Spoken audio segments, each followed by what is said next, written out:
ஓம் சாந்தி. எல்லோரும் குஷியாக இருக்கிறீங்களா?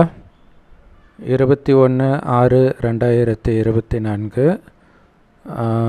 ஸோ இதை ஸ்டார்ட் பண்ணுறதுக்கு முன்னாடி ஒரு முக்கியமான விஷயம் சொல்கிறோம். நம்ம அவ்விக்த முரளிக்குன்னு தனி சேனல் புதுசாக ஆரம்பிச்சிருக்கிறோம். நானும் வரலட்சுமி சிஸ்டரும் பேசுகிறது. ஸோ அதை அவசியம் சப்ஸ்கிரைப் பண்ணி பாருங்கள். ஸோ ஏன்னா அவ்விக்த முரளி ஃபுல்லாக தனியாக ஒரு சேனல் இருந்தால் தான் நல்லாயிருக்கும்.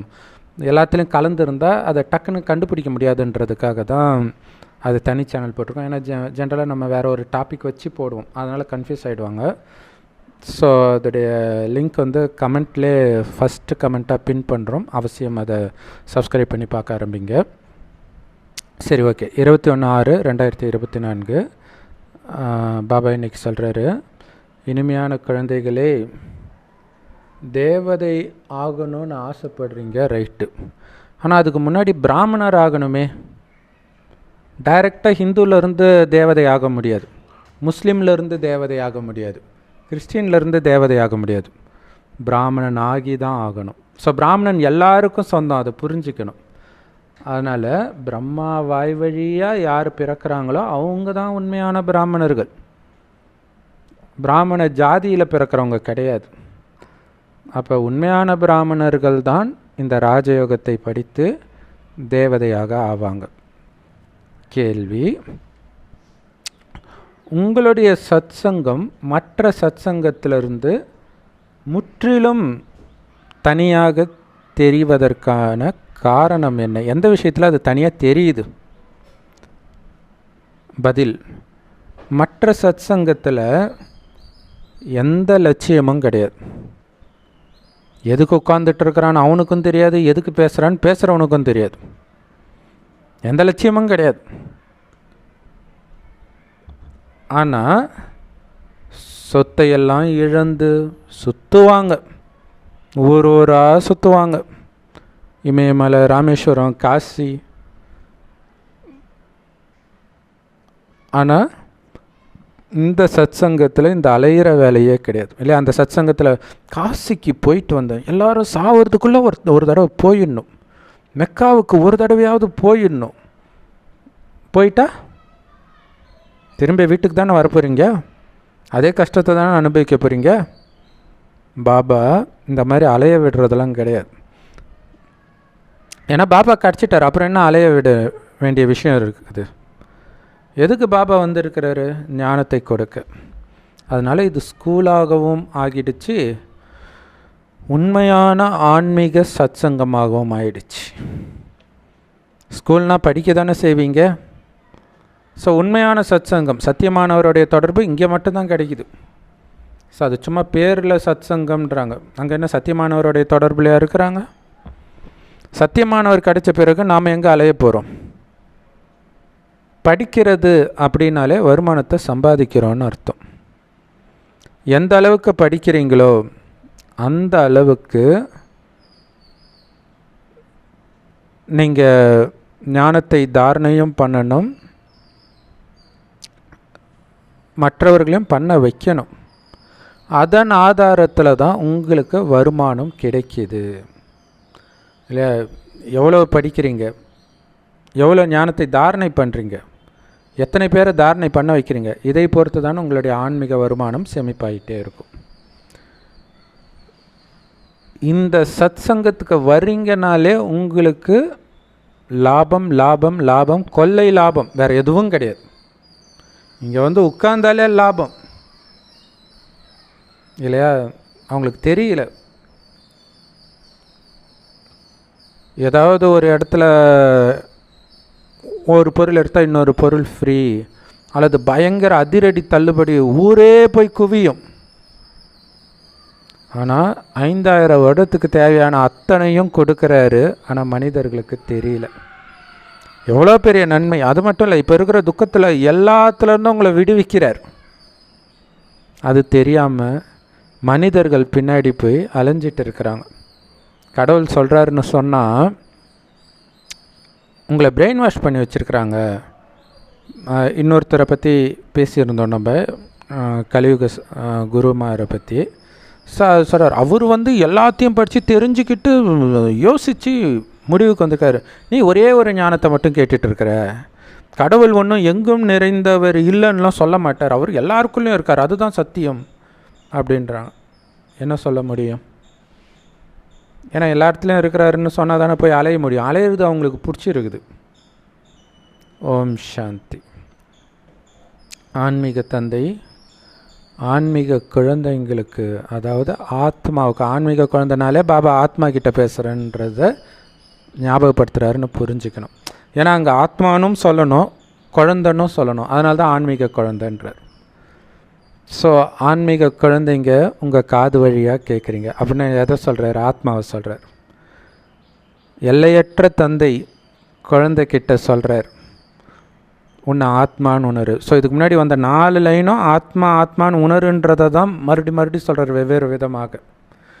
இதை நீங்கள் திரும்ப திரும்ப கேட்குறதன் மூலமாக உங்கள் புத்தி அங்கே இங்கேன்னு அலையிறதை நிறுத்தி ஒரே சீராக நிலைச்சிடும்.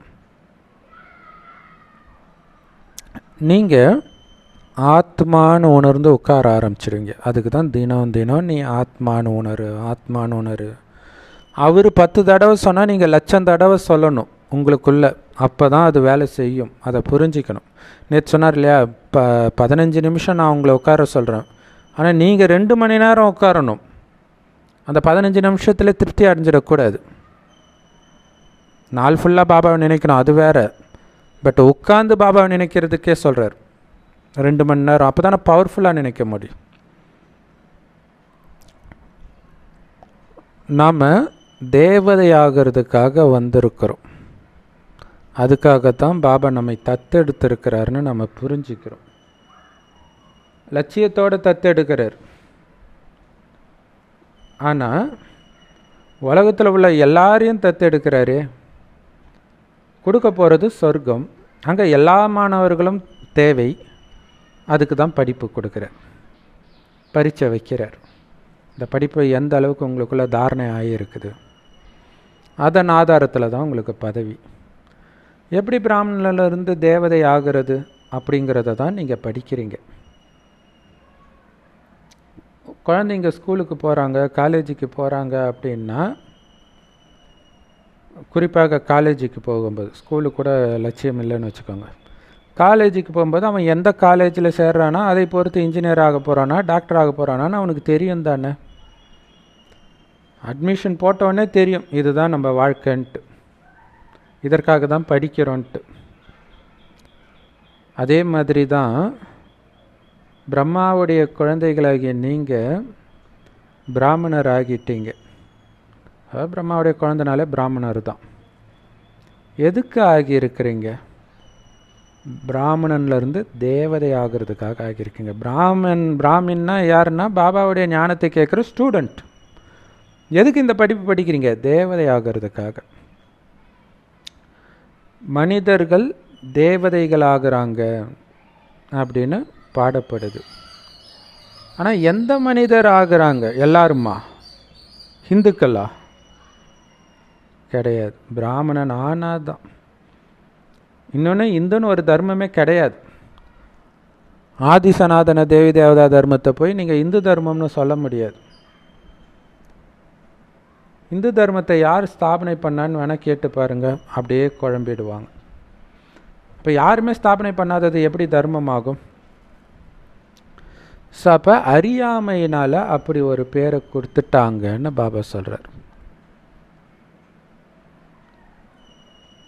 இந்துஸ்தானில் இருக்கிறவங்க தங்களை இந்துக்கள்னு சொல்லிக்கிட்டாங்க. கேரளாவில் இருக்கிறவங்க கேரளைட்ஸ், தமிழ்நாட்டில் இருக்கிறவங்க தமிழர்கள் சொல்கிற மாதிரி இந்துஸ்தானில் இருக்கிறவங்க இந்துக்கள்னு தன்னைத்தானே சொல்லிக்கிட்டாங்க. ஆனால் உண்மையில் அது பேர் இந்துஸ்தானும் கிடையாது, பாரத். அதுவும் தெரியாது. அந்த நேரம் இந்துஸ்தான் பேர் இருந்துச்சு, அதனால் ஹிந்துன்னு சொல்லிட்டாங்க. ஒருவேளை பாரத்னே வச்சுருந்தா இப்படி மதம் உருவாகாமல் இருந்திருக்கும். இது பாரத கண்டம் தான் சொல்லப்பட்டிருக்கே தவிர இந்துஸ்தான் கண்டம்னு சொல்லப்படுறது கிடையாது. இது பாரதம் தான். ஆனால் இது என்ன கண்டம்னு கூட பாவம் அவங்களுக்கு தெரியல. இப்போ மறுபடியும் பாரதம்னு மாற்றுறாங்க இல்லையா? ஸோ சொர்க்கம் நெருங்கிட்டு இருக்கிறதுக்கான அறிகுறி. அழுக்காக இருக்கிறாங்களே, அதனால் அவங்கள தேவதைன்னு புரிஞ்சிக்கவும் முடியாது. ஏன்னா தேவதைகள் தூய்மையாக இருப்பாங்க. தேவதா தர்மம் இப்போ இல்லை, மற்ற எல்லா தர்மமும் வந்துடுச்சு.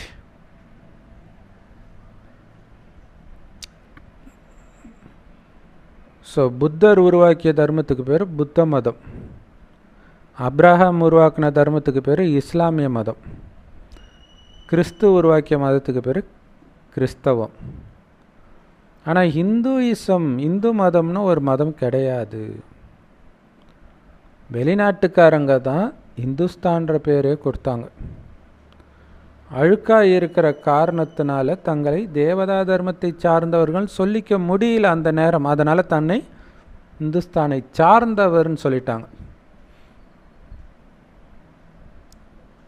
ஆதி சனாதன தேவி தேவதா தர்மம் தான் உண்மையில் தேவதை தர்மம், மிக பழமையான தர்மம். ஏன்னா பேர்லேயே ஆதின்னு வருது, அனாதின்னு வருது.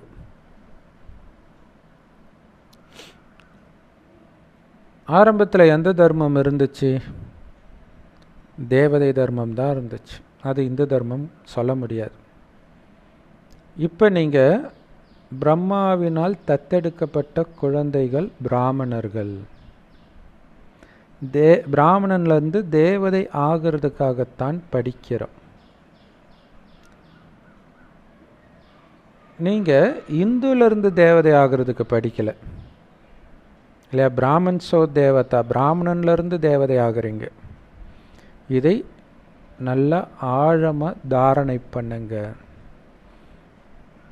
ஏன் மற்ற மதத்தினர் வர முடியாதுன்னா இதுதான் காரணம். இந்துவே வர முடியாது, அப்புறம் எப்படி மற்றவங்க வர முடியும்? பிராமணன் ஆனால் தான் வர முடியும்.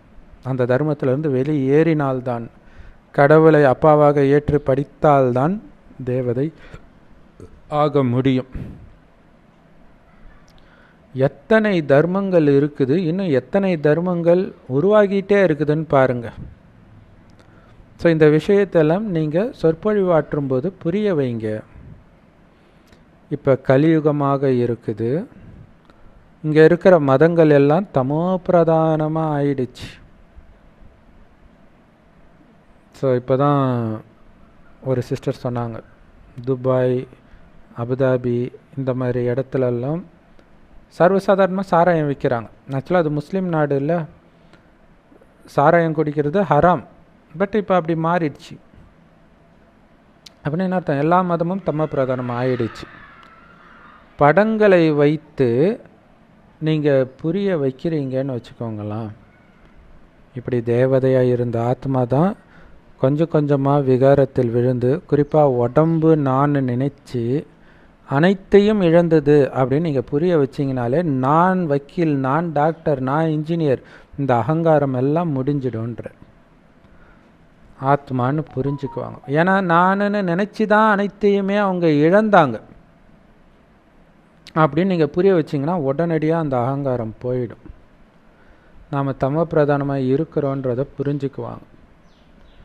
முதல்ல அப்பாவுடைய அறிமுகத்தை கொடுத்துட்டு இந்த பழைய உலகம் மாறப்போகுதுன்னு சொல்லுங்கள். ஸோ அதுதான் நேற்று ஃபுல்லாக சொன்னார் இல்லையா? ஒரு பக்கம் பழைய உலகத்தை காட்டுங்க, ஒரு பக்கம் சொர்க்கத்தை காட்டுங்க, ரெண்டுத்துக்கு நடுவில் சங்கம் யோகத்தில் சகோதரிகள் உட்காந்து யோகத்தில் இருக்கிறத காட்டுங்கன்னு சொன்னார் இல்லையா? நாளுக்கு நாள் மிக அழகான படங்கள் வெளிப்படும். ஸோ இப்போ ஏஐனால் ரொம்ப அழகழகாக வர படம் வர்றதெல்லாம் நம்ம பார்க்குறோம். சொர்க்கத்தின் காட்சிகள், தேவதைகளின் காட்சிகள். எப்படி பள்ளிக்கூடத்தில் நல்லா படிக்கிற மாணவர்கள் புத்தியில் அந்த மேப் இருக்கும். இந்த இடத்துல டெல்லி இருக்குது, இந்த இடத்துல மகாராஷ்டிரா இருக்குது, இங்கே தமிழ்நாடு இருக்குது அப்படின்ட்டு. அதே மாதிரி குழந்தைங்க புத்தியில் இந்த விஷயங்கள் எல்லாம் ஆழமாக பதியணும். நம்பர் 1 மேப்பே இது தான். இது உலகத்துடைய ஒரிஜினல் மேப், இது தான் ஒரிஜினல் வரலாறு, இது தான்.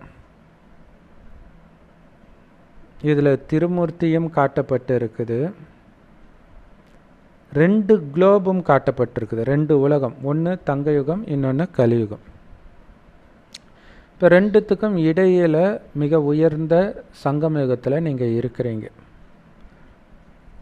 கலியுகத்திலேருந்து ஏன் வந்துட்டீங்க சங்கம யுகத்துக்கு? ஏன்னா கலியுகம் அழிய போகுதுன்னு தெரிஞ்சிடுச்சு உங்களுக்கு. தெரிஞ்சிச்சுன்னா புத்திசாலித்தனமாக நம்ம அங்கேருந்து வெளியேறது தானே புத்திசாலித்தனம். உலகம் அழிஞ்சால் கடலுக்குள்ளே போய் பூந்துக்கலான்ட்டு கட்டி வச்சுருக்கிறாங்க பாதாள இதெல்லாம். சரி, கடலுக்குள்ளே போயிட்டேன்னா தப்பிச்சிட முடியுமா? அந்த உடலுக்கு அழிவு வரும் தானே ஒரு நாள். ஸோ உலக அழிவே சுனாமி கடலுக்குள்ளே இருந்தே தான் கூட வரலாம். ஏன்னா பெரிய பெரிய பிரளயம்லாம் அப்படி தான் வந்துருக்குது. ஸோ பழைய உலகம் அழிய போகுது, புது உலகம் ஸ்தாபனை செய்யப்படுது. நாம் அந்த ஆதி சனாதன தேவதா தர்மத்தை சார்ந்தவர்கள். இந்து தர்மம்னு ஒன்று கிடையாது. எப்படி பிரம்ம மகா தத்துவத்தை கடவுள்னு சன்னியாசிகள் புரிஞ்சுக்கிறாங்க, உண்மையில் பிரம்ம மகா தத்துவம் கடவுள் வசிக்கக்கூடிய இடம், அது கடவுள் கிடையாது. அதே மாதிரி தான் இந்துஸ்தானில் வசிப்பவர்கள் தங்களுடைய தர்மத்தை இந்துன்னு சொல்லிட்டாங்க. அது வசிக்கிற இடத்தில் இருப்பவர்களுடைய பேர், அது அவங்க தர்மம் கிடையாது.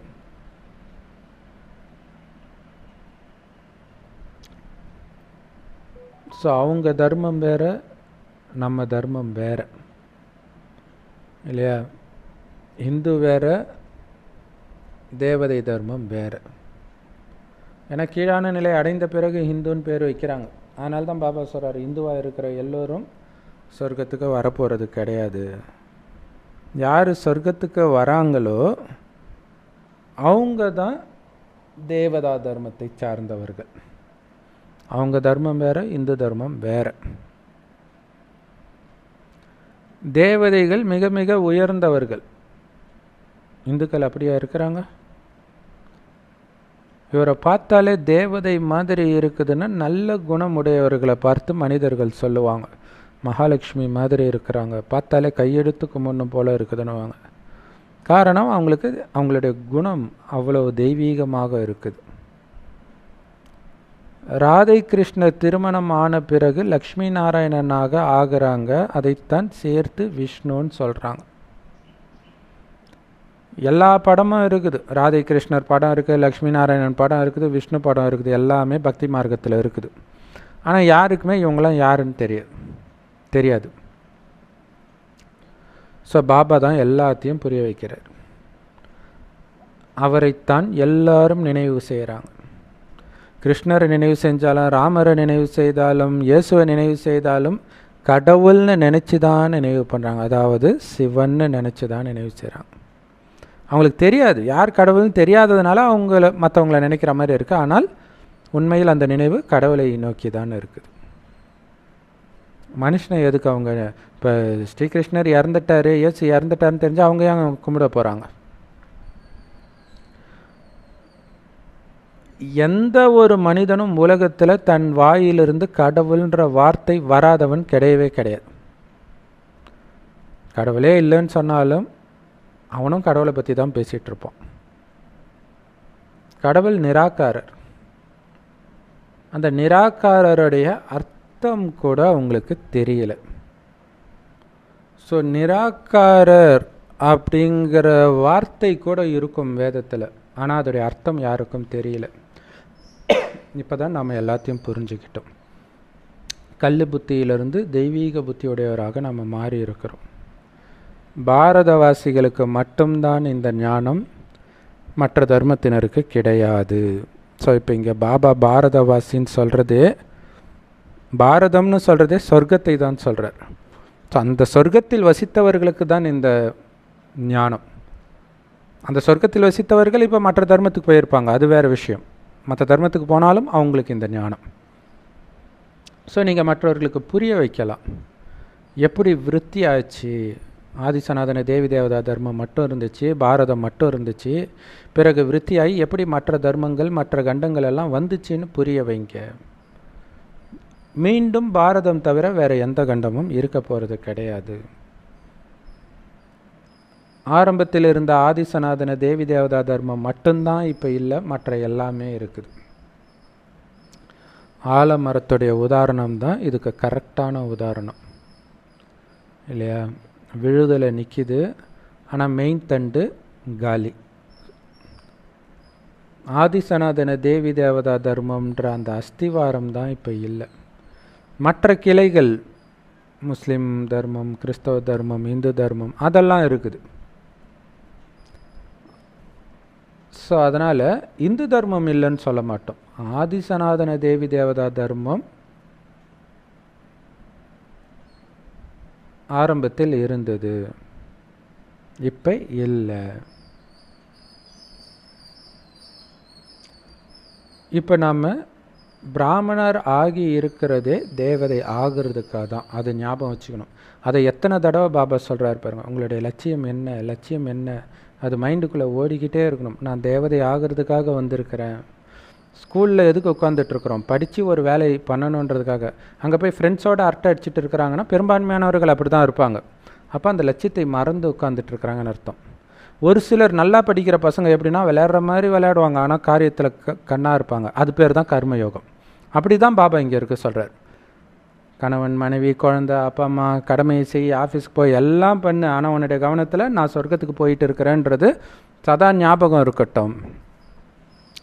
ஸோ அதுக்காக தான் நீ பிராமணன் ஆகி இருக்கிற. பிராமணன் ஆகாமல் தேவதை ஆக முடியாது. சூத்ர வர்ணம் பிராமண வர்ணம்னு சொல்கிறாங்க. ஆனால் சூத்ர ராஜ்யம்னு சொல்கிறது கிடையாது.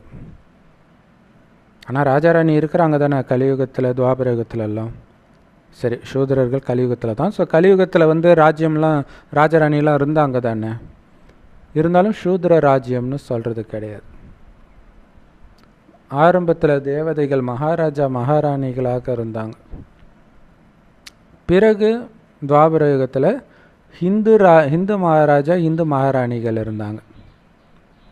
எப்படி சத்யுக மகாராஜா மகாராணிகள், தங்க யுகத்தின் மகாராஜா மகாராணிகள், சொர்க்கத்தின் மகாராஜா மகாராணிகளாக இருந்தவங்க துவாபர யுகத்தில் இந்து மகாராஜா மகாராணி ஆகிட்டாங்க. ஏன்னா அப்போ சொல்லும்போதே என்ன சொல்லுவோம்? முஸ்லீம் மன்னன் வந்தான், கிறிஸ்தவ மன்னன் வந்தான், அப்படி தானே சொல்கிறோம். ஆனால் அங்கே அந்த வேலையே கிடையாது சொர்க்கத்தில். ஏன்னா இருந்ததே ஒரே ஒரு பாரதம் தான். பிறகு எப்படி அது துண்டு துண்டாக போச்சு?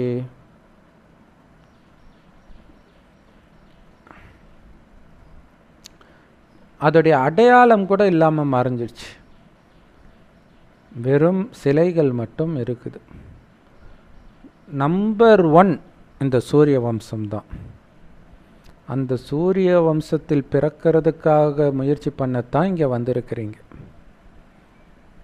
அந்த முயற்சியை கற்றுக் கொடுக்கிறதுக்கு பேர் தான் ராஜயோகம். நாம் லக்ஷ்மி நாராயணனாக ஆகிடுவோம் அப்படின்னு உங்கள் புத்தியில் இருக்குது. ஸோ அது புத்தியில் இருந்தால் தான் உங்களுக்கு சந்தோஷம் இருக்கும். நான் இன்னும் கொஞ்ச நேரத்தில் இந்த உலகத்தையே ஆள போகிறேன்.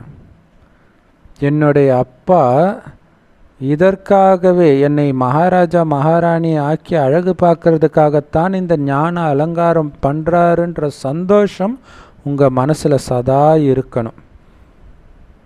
இதுதான் உண்மையிலேயே சத்யநாராயணன் கதை. அந்த சத்யநாராயணன் கதையை கேட்டு நீங்கள் சத்யநாராயணனாகவே ஆயிடுவீங்க. அதுதான் சத்யநாராயணன் கதை. இதுக்கு முன்னாடி ஜென்ம ஜென்மமாக நீங்கள் கேட்ட சத்யநாராயணன் கதை உண்மையிலே சத்யநாராயணன் கதையே கிடையாது. அந்த கதையை பார்த்தீங்கன்னா, ஒரு கப்பல் வியாபாரி போனார், நஷ்டமாயிடுச்சு. அப்புறம் சத்யநாராயணன் கதையை கேட்டார், பணக்காரர் ஆகிட்டார். இதே மாதிரி ஒன்று ஒருத்தன் ஏழையாக இருந்தான், சத்யநாராயணன் கதை கேட்டார், பணக்காரன் ஆகிட்டான். சரி, என்ன தான் சத்யநாராயணன் கதை? அப்போ அதுலேயே அது சொல்லலை பாருங்கள். ஸோ அந்த கதையை நாம் இப்போ தான் கேட்குறோம். மற்றபடி பக்தி மார்க்கத்தில் கேட்ட சத்யநாராயணன் கதையை வச்செல்லாம் யாரும் தேவதையாக ஆகிறது கிடையாது. யாரும் முக்தியோ ஜீவன் முக்தியோ அடையிறது கிடையாது. எல்லா மனிதர்களும் முக்தியும் ஜீவன் முக்தியும் அடையத்தான் செய்கிறாங்க. எப்போ? இந்த ஞானத்திற்கு பிறகு, கலியுக அழிவுக்கு பிறகு ஒன்று முக்திக்கு போயிடுவாங்க அல்லது ஜீவன் முக்திக்கு போயிடுவாங்க. முக்தினா என்ன? விடுதலை. அப்போ அதுக்கு ஆப்போசிட் என்ன? பந்தனம். பந்தனத்தில் மாட்டிகிட்டு இருக்கிறாங்க எல்லோரும். பந்தனத்தில் இருக்கிறவங்கள விடுவிக்க தான் பாபா வரார். இன்றைக்கி கூட ஆத்மா மேலேருந்து வருதுன்னு வச்சுக்கோங்களேன், ஜீவன் முக்தி நிலையில் தான் வருன்றார். எவ்வளோ பெரிய ரகசியம்! எடுத்த உடனே அது பந்தனத்தில் சிக்காது, அது முக்தியில் தான் இருக்கும், ஜீவன் முக்தியில் தான் இருக்கும். அதுக்கு எதுவுமே ஒரு பெரிய விஷயமாகவே தெரியாது, ஜாலியாகவே இருக்கும், சிரிச்ச முகத்தோடவே இருக்கும். நிறைய வீட்டில் கணவன் மனைவி பார்க்கும்போது எதையுமே நீ சீரியஸாகவே எடுத்துக்க மாட்டியா அப்படின்ட்டு மனைவி கணவனை திட்டிக்கிட்டே இருப்பார். ஏன்னா அவங்களுக்குள்ள அந்த வரிசை கிரமம் இருக்குது. கணவன் ஆத்மா சமீபமாக வந்த ஆத்மாவாக இருக்கும், மனைவி ஆத்மா தேவதை ஆத்மாவாக இருக்கும். ஆரம்பத்திலேருந்து வந்து சக்தியெல்லாம் இழந்து கத்திக்கிட்டு இருந்திருக்கலாம். ஆனால் பெரும்பாலும் தேவதை ஆத்மா கத்தாது, பட் துவாபரகத்தில் கொஞ்சம் முன்னாடி வந்த ஆத்மாவாக இருக்கும்.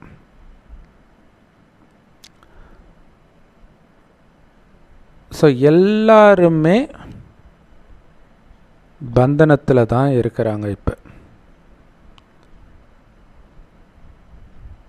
ஆனால் முதல்ல வர ஆத்மா பந்தனத்தில் இருக்காது, இப்போ வந்தால் கூட அது பந்தனத்தில் இருக்காதுன்றார். அதோடைய ஆயுளின்படி நமக்கு 5000 வருஷத்தில் பாதி ஜீவன் முக்தியாக இருக்கிற மாதிரி அதோடைய ஆயுள் இருக்குது இல்லையா? ஒரு 100 வருடம், கடைசி 100 வருடம் மட்டும் வருதுன்னா அதில் 50 வருஷம் அது வந்து ஜீவன் முக்தியில் தான் இருக்கும், எதுலேயும் சிக்காது, ஜாலியாக இருக்கும். அடுத்த பாதி ஆயுட்காலத்தில் தான் பந்தனத்தில் வந்து சிக்கி துடிக்கும்.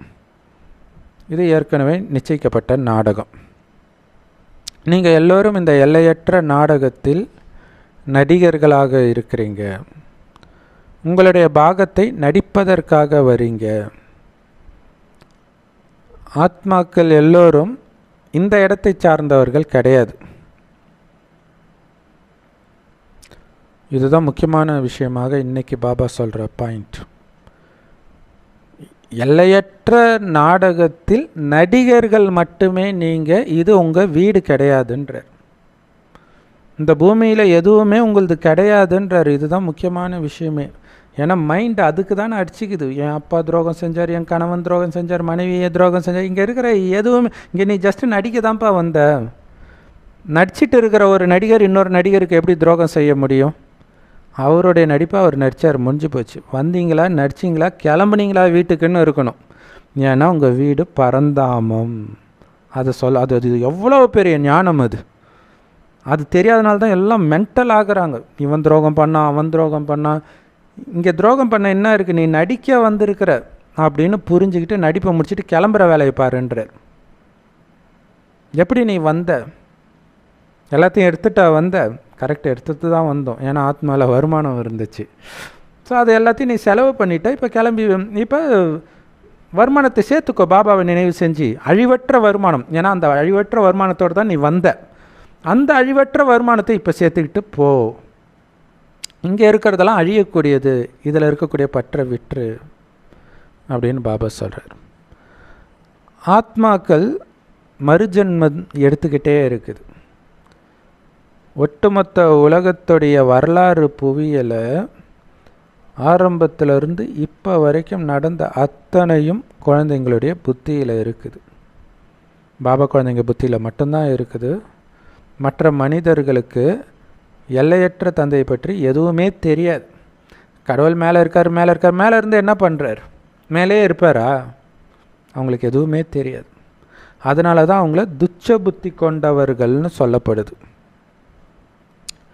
இதுக்கு முன்னாடி நீங்கள் கூட துச்ச புத்தி உடையவர்களாக தான் இருந்தீங்க. இப்போ தான் பாபா நமக்கு படைப்பின் முதல் இடை கடை பற்றிய ரகசியத்தையும் படைப்பவரை பற்றிய ரகசியத்தையும் புரிய வைக்கிறார். நீங்கள் ஏழையாக இருக்கிறீங்க, ரொம்ப சாதாரணமானவராக இருக்கிறீங்க, ஆனால் உங்களுக்கு தான் எல்லாமே தெரியுதுன்றார். எவ்வளோ பெரிய அற்புதம் பாருங்கள். பாருங்கள், இருக்கிறதுலையே ஏழையாக ரொம்ப ரொம்ப சாதாரணமாக இருக்கிற நமக்கு தான் எல்லா ரகசியமும் தெரியும். இது எவ்வளோ பெரிய ஆச்சரியம். அதுவே உங்களுக்கு போதையை கொடுக்கணும்ல, இல்லையா? ஒரு பெரிய பாபா சொல்கிறார், பார்க்குறதெல்லாம் அழிய போகுதுன்னு நினைங்கன்றார். ஏன் நினைக்க சொல்கிறாரு? நெகட்டிவாக நினைக்க சொல்கிறாரா? நிஜத்தில் அது நடக்க போகுது. அப்போ தான் நமக்கு வந்து அந்த பணத்தினால் ஆடுறவங்க, அழகுனால் ஆடுறவங்க, பதவியினால் ஆடுறவங்களாம் பார்க்கும்போது கருணை வரும், கோபம் வராது. ஐயோ நம்மளால் அப்படி ஆக முடியலையே அப்படியெல்லாம் பொறாமையெல்லாம் வராது. ஸோ அதுக்காக தான் திரும்ப திரும்ப அப்படி நினைக்க சொல்கிறார்.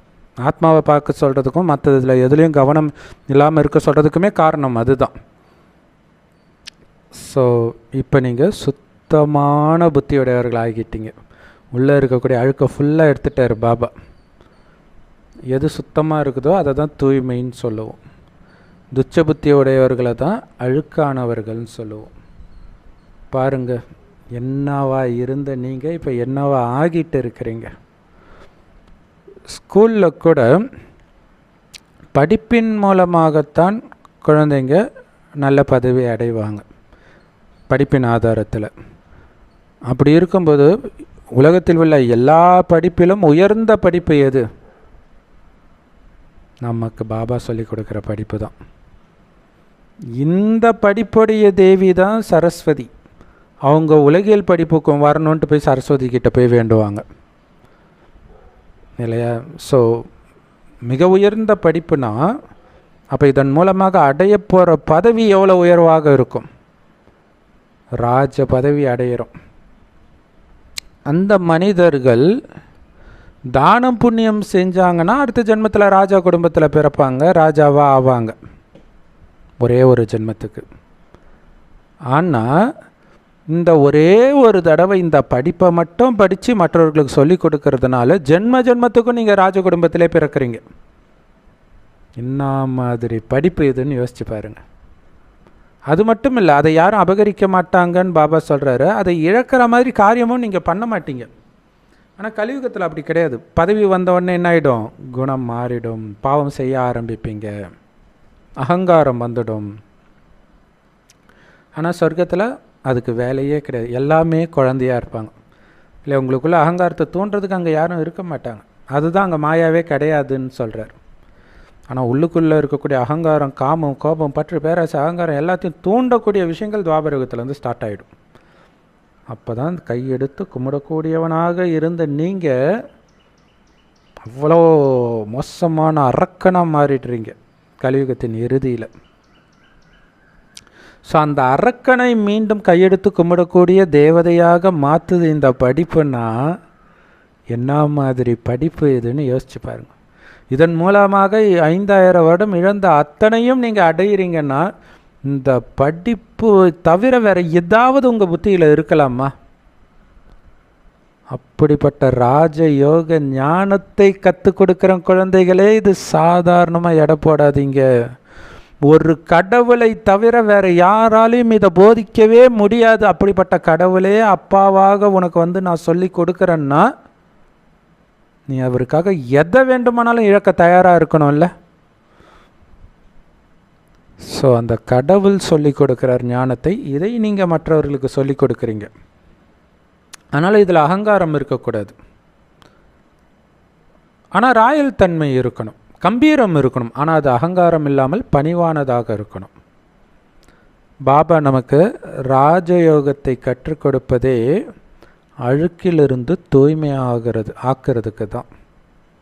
அழுக்காக இருக்கிறவனை கோயிலுக்குள்ளே விட மாட்டாங்க, சொர்க்கத்துக்குள்ளே விடுவாங்களா? அதுக்கு தான் தூய்மையாக்குறேன். எதனால் அழுக்கு சேர்ந்துச்சு? உடம்புன்னு நினச்சதுனால அழுக்கு சேர்ந்தது.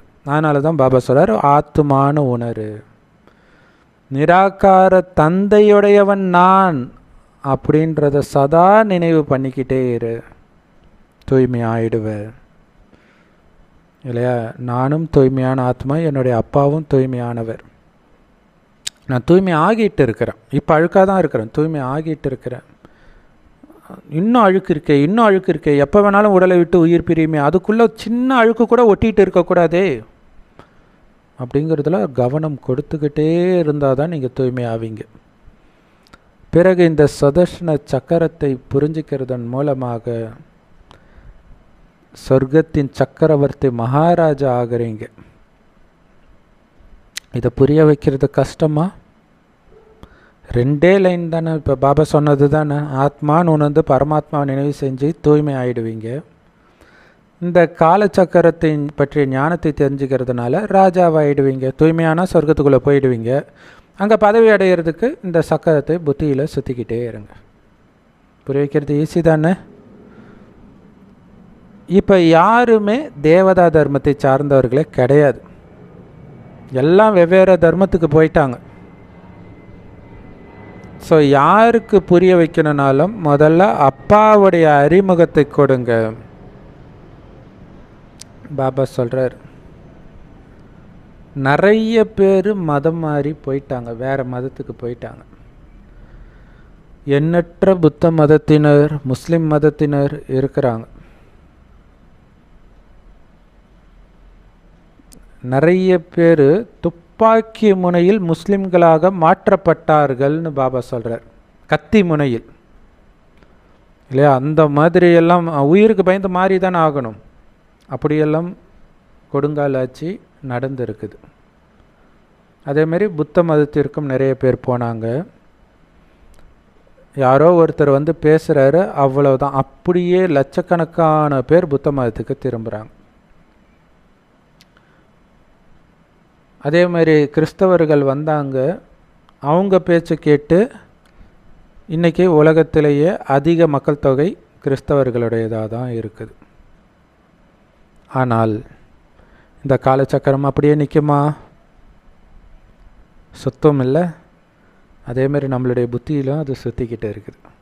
அதுக்கு முன்னாடியே, காலச்சக்கரம் சுற்றுறதுக்கு முன்னாடியே சொர்க்கம் வரப்போகுது வரப்போகுது வரப்போகுது நினச்சே சொர்க்கத்தை வர வைக்கிறீங்க. அதனால தான் பாபா சொல்கிறார், நீங்கள் தான் அந்த ஸ்வதர்ஷ்ண சக்கரதாரிகள். விஷ்ணு கிடையாது, கிருஷ்ணர் கிடையாது. ஏன் விஷ்ணுவுக்கும் கிருஷ்ணருக்கும் நாராயணனுக்கும் ஸ்வதர்ஷ்ண சக்கரத்தை கொடுத்துருக்குறாங்க?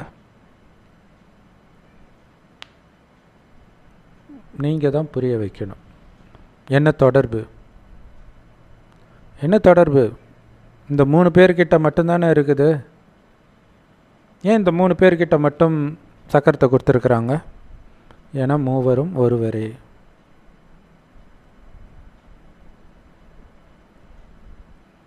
இல்லை, அவர் விஷ்ணுவோடைய அவதாரம், அதனால் கிருஷ்ணர் கையில் கொடுத்துருக்குறாங்கன்னா, அப்போ ராமரை கூட விஷ்ணுவோடைய அவதாரம் தானே சொல்கிறீங்க, ஏன் ராமர் கையில் கொடுக்கல அப்படின்னு கேட்கலாம். அப்போ யோசிப்பாங்க. ஆனால் உண்மையில் ஸ்வதர்ஷ்ண சக்கரதாரிகள் பிராமணர்களாகிய உங்களுக்காக பாபா கொடுத்தது. அதை சிவன் விஷ்ணுவுக்கு கொடுத்ததாக பக்தியில் எழுதிட்டாங்க. இந்த ஞானத்தின் மூலமாக தான் நீங்கள் ஸ்வதர்ஷ்ண சக்கரதாரி ஆகுறீங்க. இந்த ஸ்வதர்ஷ்ண சக்கரம் ஒன்றும் யாருடைய கழுத்தையும் வெட்டுறதுக்கோ கொலை பண்ணுறதுக்கோ கிடையாது. மாறாக அவங்கள அமைதிப்படுத்துறதுக்கு தான் இந்த ஸ்வதர்ஷ்ண சக்கரமே. இது ஞானத்தின் விஷயம்.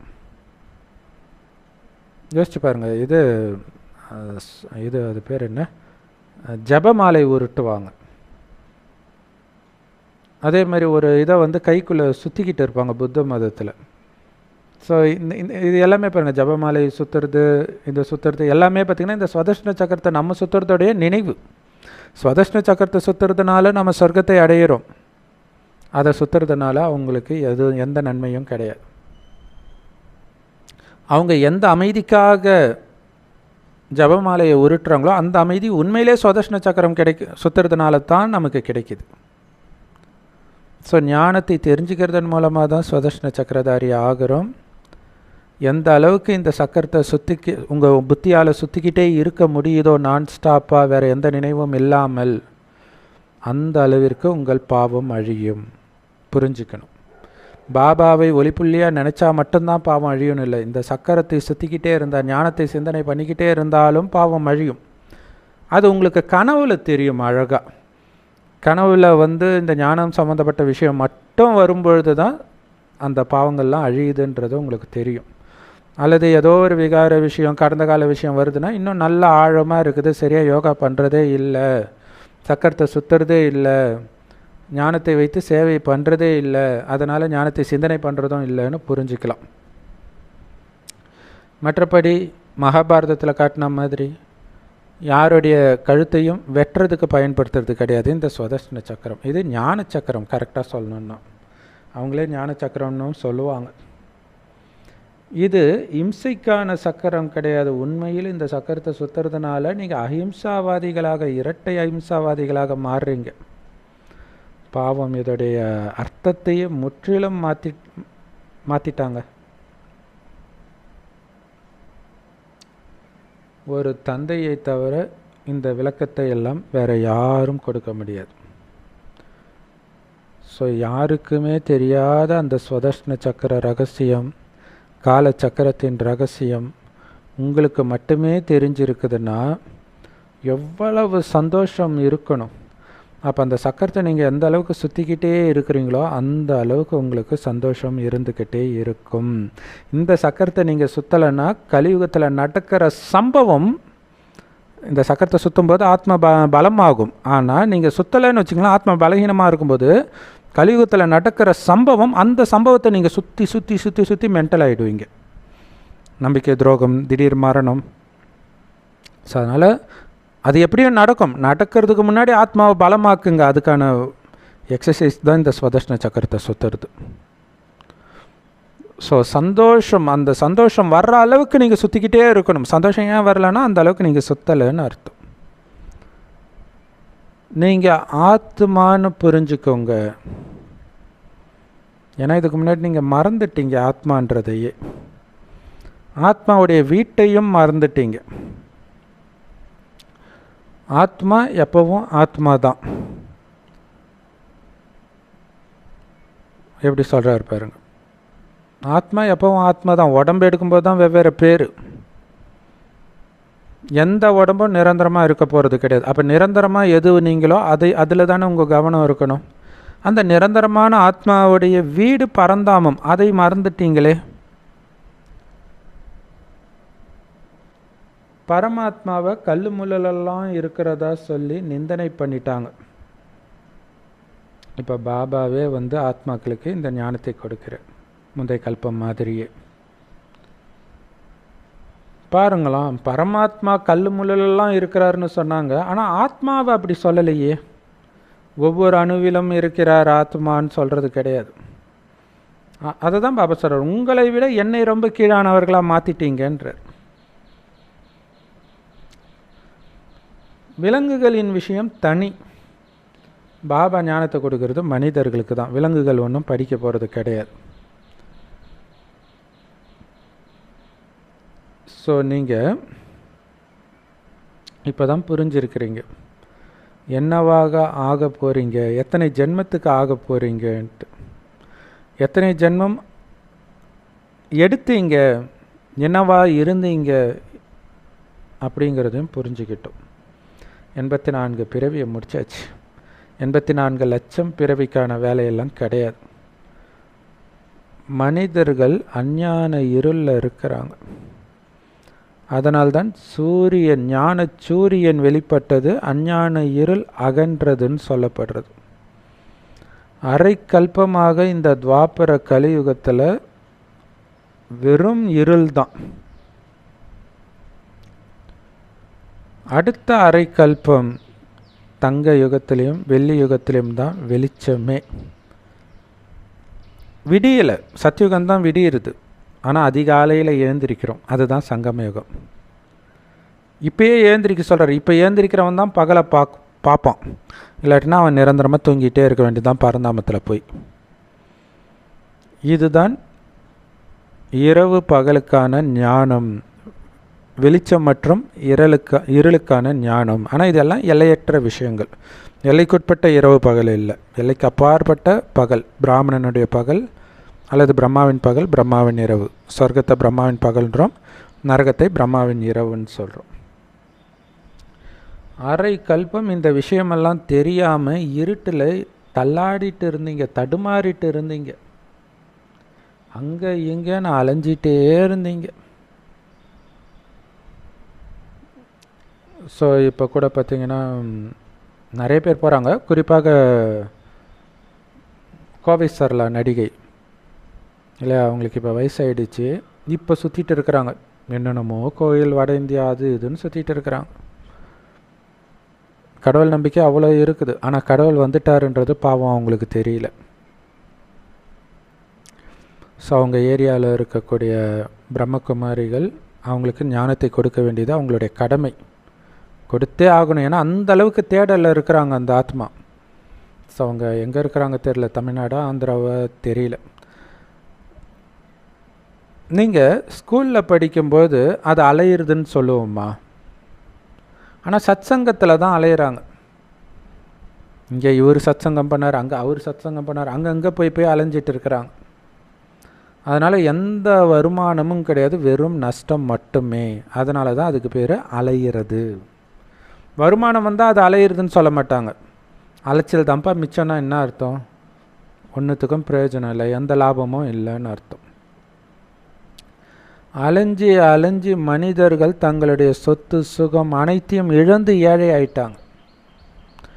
இப்போ இந்த படிப்பை நீங்கள் எந்த அளவுக்கு தாரணை பண்ணி மற்றவர்களையும் தாரணை பண்ணுறீங்களோ அந்த அளவுக்கு அதிகமான நன்மை உங்களுக்கும் மற்றவர்களுக்கும். ஏன்னா இதில் தான் நன்மை, இந்த ஞானத்தில் தான் நன்மை, மற்றது எல்லாத்துலேயும் நஷ்டம்தான். நீங்கள் ஒன்ஸ் பிராமணன் ஆகிட்டீங்கனாலே நன்மை மட்டுமே, லாபம் மட்டுமே. பிராமணர்களாகிய நீங்கள் மட்டும்தான் சொர்க்கத்தில் வசிப்பவர்களாக ஆக போகிறீங்கன்னு புரிஞ்சுக்கிட்டீங்க. நீங்கள் எல்லோரும் சொர்க்கவாசி ஆவீங்க. அதுக்காக அலட்சியமாக இருக்காதீங்க, முயற்சி செஞ்சு உயர்ந்த பதவி அடையணும். சொர்க்கத்துக்கு வந்தாலே போதும்னு திருப்தி ஆகிடக்கூடாது. உயர்ந்த பதவி, ஸ்ரீ நாராயணன் பதவி, அதை அடையணும்.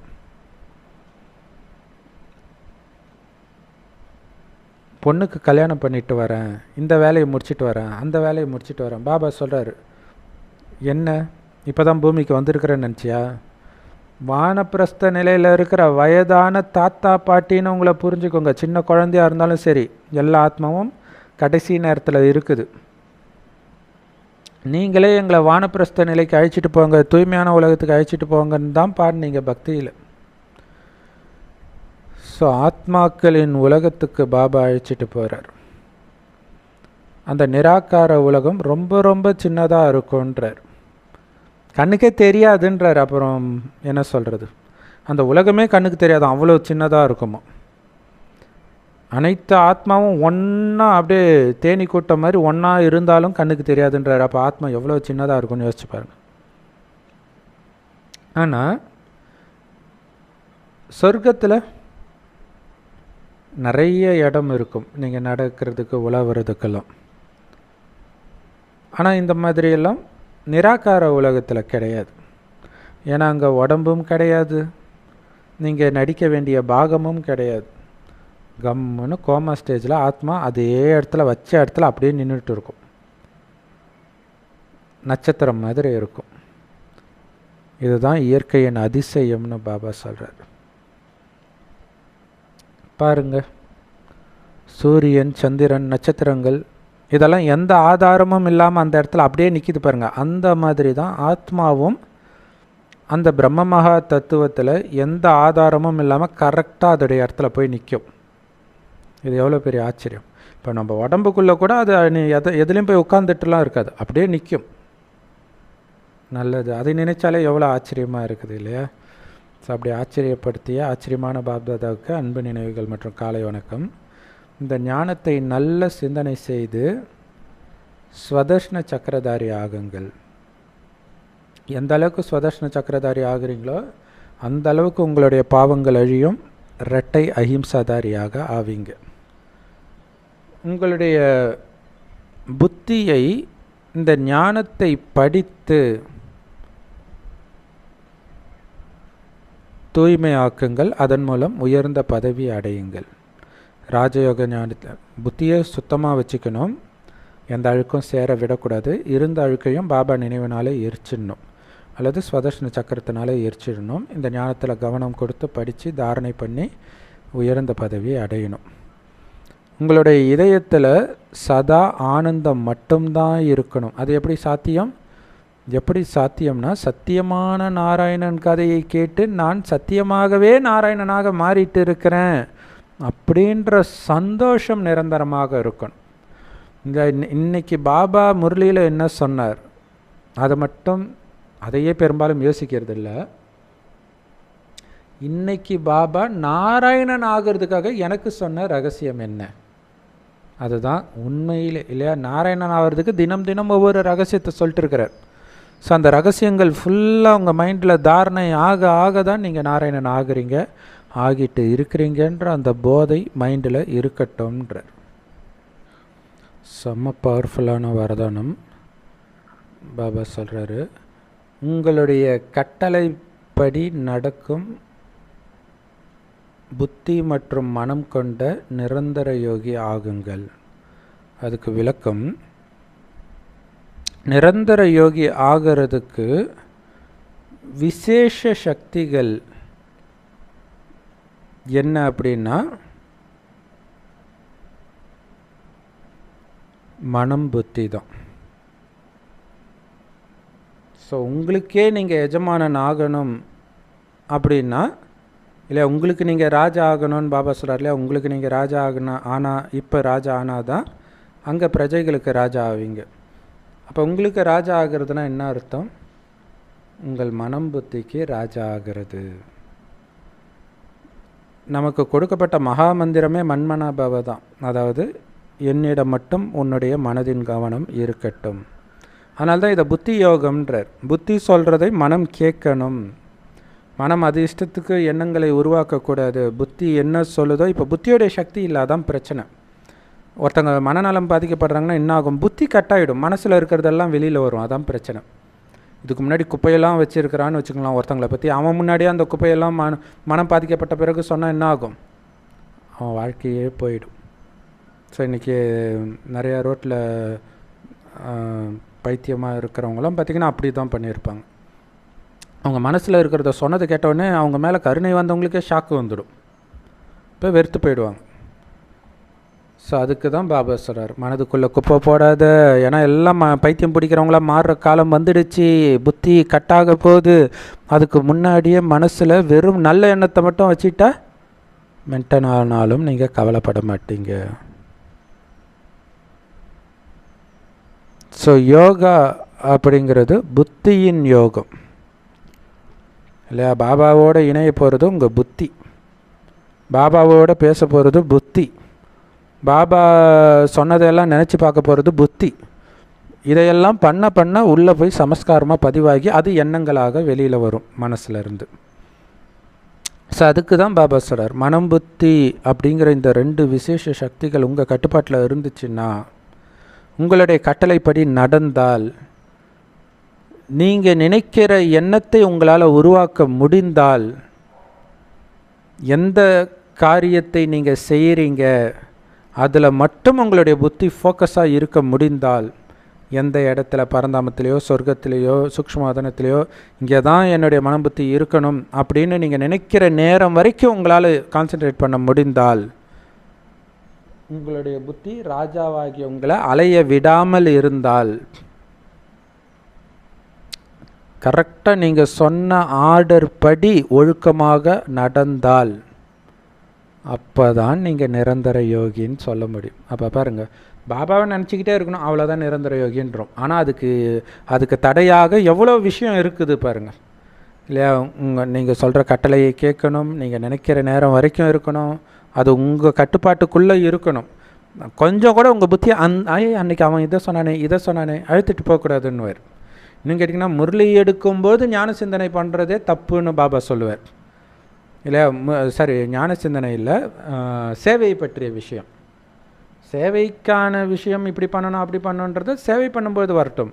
முரளி கேட்க வேண்டிய நேரத்தில் அப்போ அது கூட ஒரு விதத்தில் புத்தி பலகீனமாக இருக்கிறதுடைய அடையாளம்தான் அப்படின்னு பாபா சொல்கிறார். இன்றைக்கி இங்கே போய் சேவை பண்ணோம், அங்கே போய் சேவை பண்ணோம், அந்த சேவை இப்படியாச்சு இதெல்லாம் முரளி கேட்கும்போது நீங்கள் நினச்சிங்கன்னா முரளி எப்படி உங்களுக்குள்ளே போகும்? ஸோ அப்போ மனம் புத்தி நீங்கள் எங்கே இருக்கணும்னு சொல்கிறீங்களோ அதை தவிர வேறு எந்த எண்ணத்தையும் உருவாக்கலைன்னா அப்போ தான் நீங்கள் நிரந்தர யோகின்றார். அதனால தான் பாபாவை நினைக்கிறதோடு சேர்த்து ஒரு பாயிண்ட்டையும் வச்சுக்கோங்கன்னு முரளி பாயிண்ட்டு. அப்போ அந்த பாயிண்ட்டை விட்டு அது வெளியில் போகவே கூடாது. அப்போ தான் அந்த ஒரு முரளி பாயிண்ட்டிலேயே உங்களால் ஃபோக்கஸ் பண்ண முடியுதான்னு உங்களுக்கு தெரியும். அந்த முரளி பாயிண்ட்டு உங்களுக்கு போதையும் கொடுக்கும். ஏன்னா நீங்கள் எடுக்கிற பாயிண்ட்டை உங்களுக்கு போதை கொடுக்குற பாயிண்ட்டை தான் எடுப்பீங்க. அப்போ தான் நீங்கள் நிரந்தர யோகின்ற ஸ்லோகன். நீங்கள் மாஸ்டர் விஸ்வ ஆசிரியர் ஆகுங்கள். உலகத்துக்கே ஆசிரியர் பாபா. ஸோ மாஸ்டர் ஆசிரியர் நீங்கள். நேரத்தை உங்களுடைய ஆசிரியராக ஆக்காதீங்க. உங்களுக்கு நீங்களே ஆசிரியராகி எல்லாத்தையும் மாற்றிக்கணும். நாம் மாற்றிக்கிறதும் இல்லாமல் அனைத்தையும் மாற்றுறதுக்கு இந்த ஞானத்தையும் கொடுக்கணும். உங்கள் செய்கை மூலமாகவும் அவங்கள மாற்றணும். அதுதான் விஸ்வ ஆசிரியர். இல்லை நேரம் வந்தப்புறம் மாறணும்னா அது எல்லாரும் தான் மாறுவாங்க, அடிவாதை வாங்கி அப்புறம் பார்த்துக்கலான்றது. ஸோ அப்படி ஆகக்கூடாது. நேரத்துக்கு முன்னாடி சத்தியுகத்துக்கான குணம் உங்களுக்கு வெளிப்படுறதை வச்சு தான் சத்தியுகமே வரும். அதை புரிஞ்சுக்கணும். உலக அழிவை எதிர்கொள்வதற்கான சக்தியை இப்போவே நீங்கள் உருவாக்கிக்கும் போது தான் உலக அழிவே வரும். அது வரும்போதெல்லாம் உங்களால் மாற்றிக்க முடியாது. Om Shanti. Love you Bap Dada. Thank you Bap Dada. குஷியாக இருங்க, குளிர்ச்சியாக இருங்க.